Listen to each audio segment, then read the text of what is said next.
Olá pessoal, bem-vindos à Escola Fácil com a ProShark, onde aprender é legal e divertido. Se a pandemia bugou seus estudos, aqui é o lugar certo para recuperar o tempo perdido. Então, inscreva-se no canal, ativa o sininho e dê um like neste vídeo. Tudo bem? Prontos para aprender? Então, vamos lá! Bom, na aula passada a gente começou a fazer uma revisão sobre a evolução, né? Então nós vimos alguns termos que eram fundamentais para a evolução. O primeiro deles era o conceito, que eu coloquei novamente aqui, para que a gente não fique com a ideia errada, por exemplo, a que está na minha camiseta, que um ser vira outro, né? Que a gente aprende lá no Pokémon. Então, lá no Pokémon a gente vê, por exemplo, que o Charmander vira Charmeleon e depois vira Charizard. E isso não acontece na vida real, não acontece na biologia, tá? O que a gente tem? A gente tem que a evolução é um processo e não uma coisa instantânea, como acontece no Pokémon. E ela acontece nas populações e não no nível individual, que é o que a gente vê também no Pokémon, tá? E ela depende de um determinado tempo. Além disso, o que a gente observa no Pokémon, que também é equivocado, que a evolução ela representaria um aumento na complexidade. Então, quando a gente vê lá o desenho, a gente vê que o Charmander é pequenininho, o Charmeleon é mais ou menos, e o Charizard é um negócio enorme, né? E isso não é verdade na biologia. Evoluir não significa ser mais complexo. Evoluir simplesmente significa um processo em que ocorrem mudanças. Essas mudanças podem levar a uma maior complexidade ou não. Tudo bem? Bom, do que ficou faltando da aula passada para a gente rever foram os órgãos vestigiais, as ideias de Lamarck, Darwin e o que a gente considera hoje como neodarwinismo, tá? Então, vamos entender primeiro o que são os órgãos vestigiais. Como o nome diz, órgão é uma estrutura, certo? Que tem um vestígio, ou seja, que tem alguma parte em um determinado corpo, certo? Para nós, pensando nos seres humanos, eu pus aqui alguns exemplos de órgãos vestigiais. Então, o que seria um órgão vestigial? Pensando no ser humano, é um órgão que a gente ainda tem, só que não tem função alguma para nós. Enquanto que outros organismos possuem esses órgãos e eles têm função. Vamos entender por exemplos, ó. Apêndice. No nosso caso, só serve para dar problema. Muito comum as pessoas terem apendicite. Já ouviram falar desse nome? Apendicite é quando você tem uma infecção numa estrutura que fica próxima à porção final do seu intestino.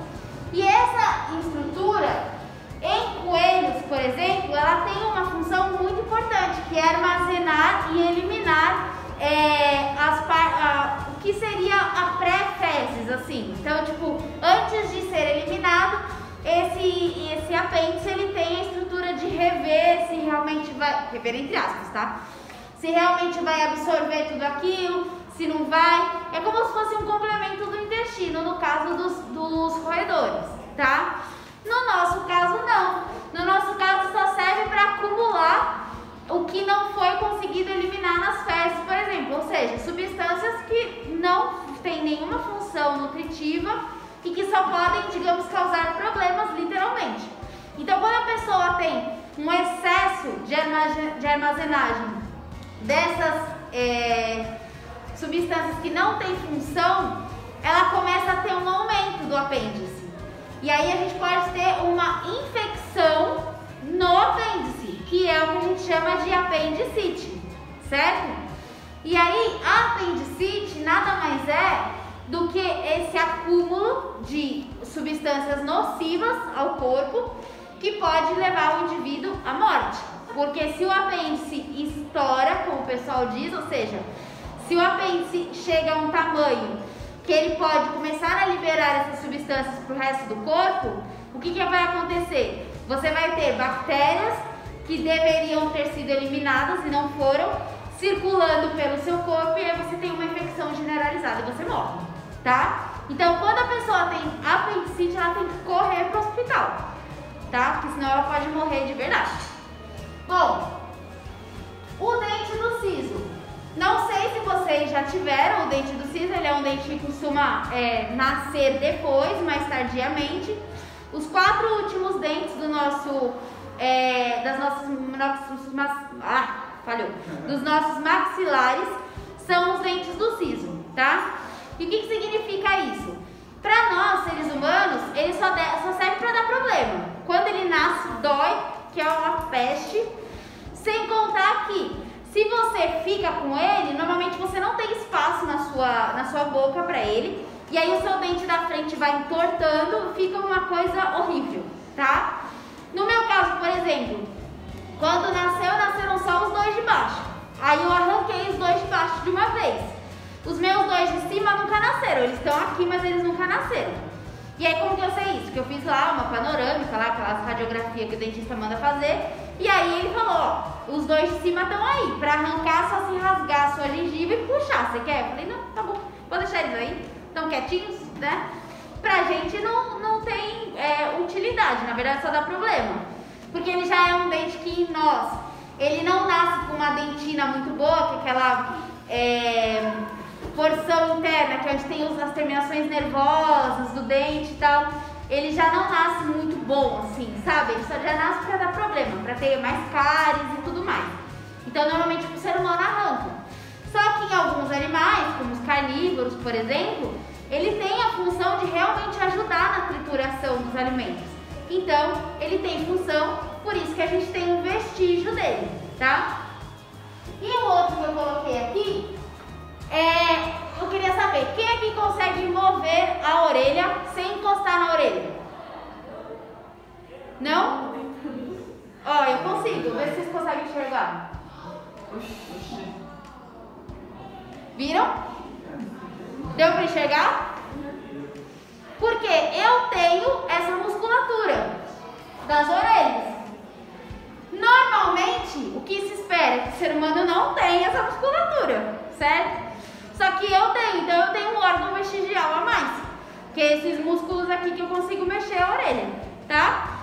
Se vocês pensassem no sentido não biológico, é como se eu fosse menos evoluída, mas não existe esse termo em ciências, tá?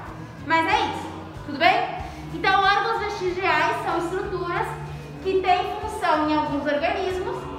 Por exemplo, suricatos, sabe aqueles, tipo o Timão, do Timão e Pumba? Do Rei Leão, sabem o que eu tô falando? Tá. Então, os suricatos, eles têm a habilidade de virar as orelhinhas. Gatos têm a habilidade de virar a orelhinha. Então, essa musculatura, para esses animais, tem a função do quê? De melhorar a audição. Porque se a orelha, por exemplo, do gato tá pra assim, ele tá captando mais o som que tá vindo daqui. A hora que ele vira a orelha para trás, ele tá captando o som que tá vindo de trás. E isso pensando em predadores, como por exemplo, sei lá, uma jaguatirica, uma onça, alguma coisa assim, é fundamental, porque a audição vai permitir que identifique as presas. Tudo bem? No caso do suricato, que é uma presa potencial, para ele significa a sobrevivência, porque ele escuta, opa, tá vindo alguém daqui, deixa eu me esconder. Tudo bem? Sim? Tá. Bom, e aí agora a gente vai entender 2 caras que falaram sobre a evolução e hoje um conceito que a gente considera a biologia molecular, tá? Então, primeiro a falar sobre a evolução, a observar que existe variação entre os seres, foi o Lamarck. Ele teve basicamente 2 ideias que eram fundamentais, que era a lei do uso e desuso e a herança dos caracteres adquiridos. Então eu vou explicar. O que é a tal da lei do uso e desuso? Vamos imaginar que vocês queiram ficar bombadões de academia, certo? E aí você começa a fazer exercício, faz exercício, toma remédio, não recomendo, tá? Mas começa a tomar aqueles anabolizantes, aquelas coisas horríveis e fica lá bombadão, certo? O que o Lamarck queria falar pra você? Ele ia falar assim, ó, de tanto que você usou seu braço lá na academia, você ficou mais forte. Então ele vai falar que quando um ser usa muito um determinado órgão, esse órgão cresce e fica mais fortalecido. Tudo bem? Tá. Outra coisa que ele vai falar. Você que ficou bombadão. Não foi uma característica que você adquiriu em vida? Que você fez lá e ficou bombadão? Só que o que ele vai falar? Que essa característica você vai passar para o seu filho, quando você tiver um filho. Então, significa que a sua miniatura bebê já vai nascer bombadona, já vai nascer fortona, certo? E, por fim, ele dizia que a evolução significaria uma tendência ao aumento da complexidade. Ou seja, os filhos são mais complexos do que os pais e por aí vai. A partir do que eu já falei para vocês sobre evolução, vocês consideram que as ideias do Lamarck estão corretas ou estão incorretas? Incorretas. Por quê? O bebê vai nascer fortão? Então, quando eu dei o exemplo do bebê, ficou muito nítido, né? Que não faz sentido. Tipo, o bebê nasce molenga, esmilinguido, né? Enfim. Agora, pra gente pensar numa situação que faria sentido e foi o que fez sentido pra ele. Girafas. A girafa não tem um pescoção? Sim. Então, o que ele falava? Ele falava que a necessidade de alcançar galhos maiores foi fazendo a girafa esticar o pescoço e que esse esticar foi devido ao uso, né, a tentativa de tentar chegar nos galhos mais altos, e aí isso foi passado de geração em geração e por isso que a gente tem a girafa com o pescoço enorme. Percebam que para coisas humanas não faz muito sentido os exemplos que eu dei de pensar que é assim que a evolução acontece. Agora, para pensar. Você nunca viu uma girafa, aí você vai lá e vê, nossa, que negócio gigante, pescoço enorme. Você não ia achar que poderia estar certo o que ele falou? Não faria sentido você pensar que de tanto querer esticar, o pescoço começou a esticar também? Não sei. Na época a gente não conhecia nada sobre mutações, nem sobre variabilidade genética. Não se tinha esse conhecimento. Então foi uma explicação que foi aceita por muitas pessoas.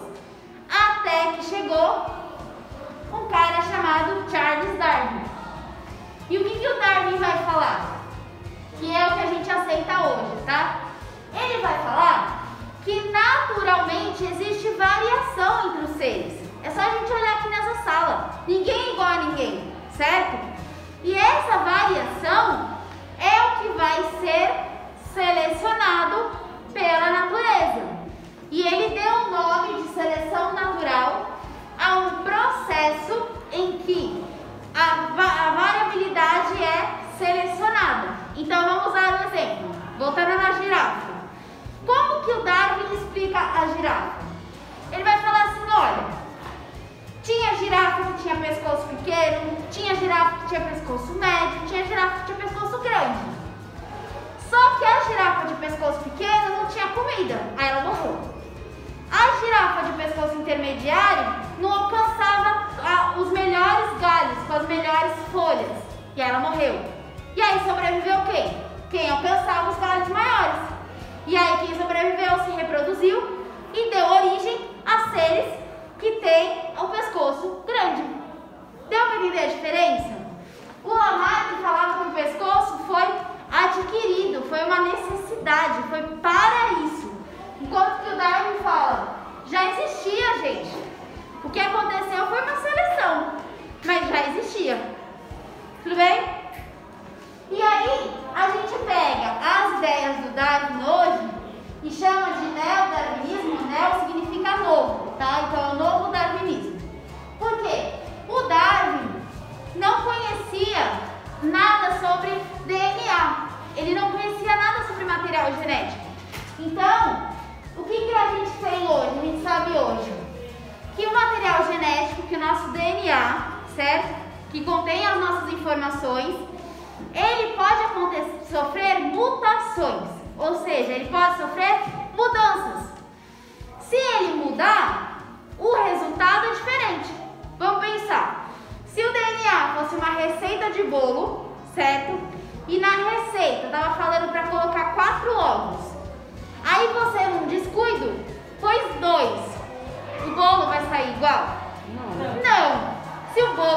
sair igual, no DNA também não vai sair igual. Se o DNA é quem tem a instrução e mudar alguma coisa, o resultado é diferente. Então, mutações são isso, são mudanças no DNA que geram ou não diferenças. Tudo bem? Porque às vezes pode acontecer uma mudança que não tem problema. Vamos voltar na receita do bolo. Ó, imagina que você queira fazer metade da receita, certo? Então lá, se o original era um 4 e você pôs 2, tá tudo bem, você vai chegar no bolo, só que menorzinho, certo? Era 4 ovos e 2 xícaras de farinha. Você quer fazer metade? Você vai mudar os ovos e a farinha. Não vai pôr 2 ovos e 2 xícaras de farinha, vai ficar um negócio horrível, certo? Então, é isso que eu tô falando. Às vezes a mudança pode não representar nada. No caso aqui, você está representando um bolo menor. Ou a mudança pode representar alguma alteração drástica, que é o que eu falei lá. Se era para pôr 4, você pôs 2, você vai ter um bolo chechelento, certo?